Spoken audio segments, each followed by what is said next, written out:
Hi, ഓടത്തെ കിച്ചണിലേക്ക് സ്വാഗതം. നല്ല സ്വാദുള്ള ഫിഷ് ഫ്രൈ ആണ് ഉണ്ടാക്കുമ്പോൾ. ശീലാവ് മീൻ കൊണ്ടാണ്. നടുവിൽ മാത്രം കട്ടിയുള്ള ഫ്ലഷി ആയിട്ടുള്ള മീനാണ്. ഇത് 1/2 കിലോ ഉണ്ട്. 4 എണ്ണം ഉണ്ട്. ഉൾഭാഗം കളഞ്ഞ് തലയുടെ മാലിൻ്റെയും ഭാഗമൊക്കെ കളഞ്ഞ് വൃത്തിയാക്കി വെച്ചതാണ്. ഇനി ഇത് മുറിച്ചെടുക്കാം. ഇത്രയും വലിപ്പത്തിൽ കട്ട് ചെയ്യാം.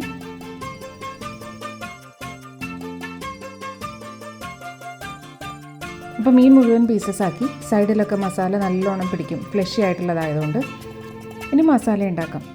Kashmiri chilli powder 2 heap teaspoon എടുത്തിട്ടുണ്ട്. മഞ്ഞൾപ്പൊടി 1/2 ടീസ്പൂൺ, കുരുമുളക് പൊടി 1 ടീസ്പൂൺ. ഇനി 2 ടീസ്പൂൺ ചില്ലി ഫ്ലേക്സ് വേണം. അതും ഹീപ്പ് ടീസ്പൂൺ തന്നെയാണ് എടുത്തേക്കണേ. സാധാരണ മുളക് പൊടി നമ്മളിതിൽ ഉപയോഗിക്കണില്ല. പാകത്തിന് ഉപ്പിടാം. 1 ടേബിൾ സ്പൂൺ വെളിച്ചെണ്ണ ഒഴിച്ചിട്ട് നല്ലോണം ചാലിച്ചെടുക്കണം. മസാലകളൊക്കെ നല്ലോണം യോജിച്ച് വരണം. നല്ല കളറുണ്ടാവും ഫ്രൈക്ക് ഈ കശ്മീരി ചില്ലി പൗഡർ ചേർത്തതുകൊണ്ട്. ഇനി മീൻ കഷ്ണങ്ങളിലേക്ക് മാരിനേറ്റ് ചെയ്ത് വയ്ക്കാം. എല്ലാം മസാലയിൽ പൊതഞ്ഞിരിക്കണ പോലെ. ഇനി ഒരു 15-20 മിനിറ്റ് നേരം ഇങ്ങനെ ഇരിക്കട്ടെ. അപ്പോൾ നല്ലോണം പിടിച്ചോളും ഈ മസാലയൊക്കെ മീനിലേക്ക്. പാനിൽ ഒരു 3 ടേബിൾ സ്പൂൺ വെളിച്ചെണ്ണ ഒഴിക്കാം.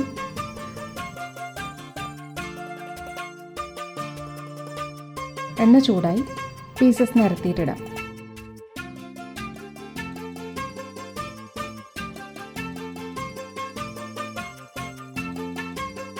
മീഡിയം ഫ്ലെയിമിൽ വെച്ചാൽ മതി. കുറച്ച് വേവുണ്ട് ഈ മീനിന്.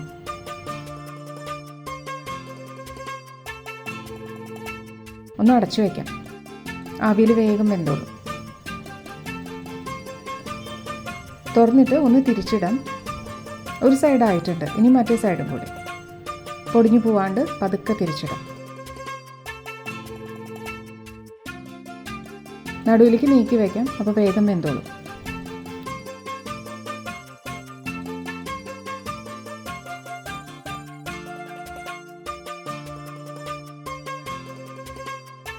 ഇനി ഒന്നും കൂടി അടച്ചു വയ്ക്കാം.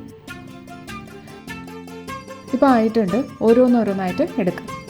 2 മിനിറ്റ് വീതമാണ് നമ്മൾ ഓരോ സൈഡും ഫ്രൈ ചെയ്തെടുത്തേക്കണം.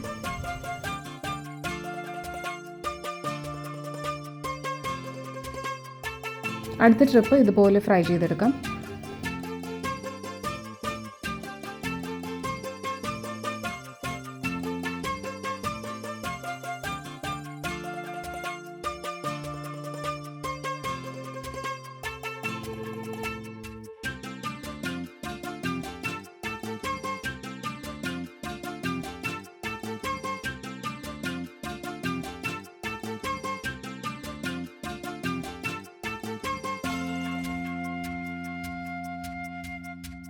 അര കിലോ മീൻ 2 തവണയായിട്ടാണ് നമ്മൾ വറുത്തെടുത്ത്.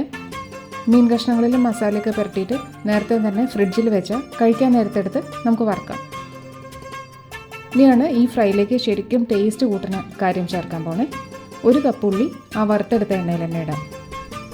കൂടുതൽ എണ്ണ ചേർക്കേണ്ട കാര്യമില്ല. ഉള്ളി തീരെ കനം കുറയ്ക്കാൻ വേണ്ട. അരിയുമ്പോൾ ഒരു ഉള്ളി 2-3 കഷ്ണമാക്കിയാൽ മതി, അത്യാവശ്യം വലിപ്പമുള്ള ഉള്ളിയാണെങ്കിൽ. നേരത്തെ മീൻ വറുത്തെടുത്ത എണ്ണയിൽ ഉപ്പും മുളകൊക്കെ ഉണ്ടല്ലോ, അപ്പോൾ അതിൻ്റെ എരിവും എസൻസും ഒക്കെ ഈ ഉള്ളിയിൽ പിടിച്ചോളും. എണ്ണ ഒട്ടും വേസ്റ്റ് ആവില്ല. ഇപ്പോൾ വഴന്ന് കിട്ടിയിട്ടുണ്ട്. ഇനി ഒരു 10-12 വെളുത്തുള്ളി ചേർക്കാം. അത് തൊലി കളഞ്ഞിട്ടേ ഉള്ളൂ. ചെറിയ കഷ്ണാക്കൊന്നും വേണ്ട. ഒന്ന് മൊരിഞ്ഞ് വരണം. ഇനി 4 തണ്ട് കറിവേപ്പില. നല്ലോണം കറിവേപ്പില വേണത്തിലേക്ക്. അതും മൊരിഞ്ഞ് കിട്ടണം. ഫിഷ് ഫ്രൈ പോലെ തന്നെ സ്വാദാണ് ഈ മസാലയ്ക്ക്. മീനിലേക്ക് മാത്രമുള്ള സ്പൈസസ് ആണ് ആദ്യം ചേർക്കണമെന്ന് വെച്ചാൽ ഇപ്പോൾ ഉള്ളിലേക്ക് വേണ്ട ഉപ്പും മുളകും മഞ്ഞൾപ്പൊടിയും ചേർക്കാം. നമ്മൾ ആദ്യം തന്നെ ഫിഷിന് വേണ്ടതിനേക്കാൾ ഇത്തിരി കൂടുതൽ സ്പൈസ് ചേർത്തിട്ടുണ്ട്. അപ്പോൾ അതിലേക്ക് ഇനി വേറെ ഒന്നും ചേർക്കേണ്ട കാര്യമില്ല. ഇനി സ്റ്റവ് ഓഫ് ചെയ്യാം. ഒന്നും കൂടി ഇളക്കാം.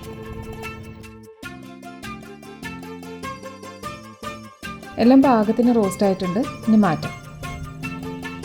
മീൻ വറുത്ത് വെച്ചതിലേക്ക് ഈ വഴറ്റിയത് മുഴുവൻ ഇങ്ങനെ നിരത്തിയിടാം. അങ്ങനെ നല്ല സ്വാദുള്ള ശീലാവ് ഫ്രൈ റെഡി ആയിട്ടുണ്ട്. കാണുന്ന പോലെ തന്നെ ടേസ്റ്റിയാണിത്. കഴിക്കുമ്പോഴും ചോറിനും ചപ്പാത്തിക്കും ഒക്കെ നല്ലതാണ്. വെറുതെ കഴിക്കാനും നല്ലതാണ്. ഇഷ്ടമായ ഓടത്തെ കിച്ചൻ ലൈക്ക് ചെയ്യുക. നല്ലൊരു വിഭവമായിട്ട് വീണ്ടും കാണാം. Thank you.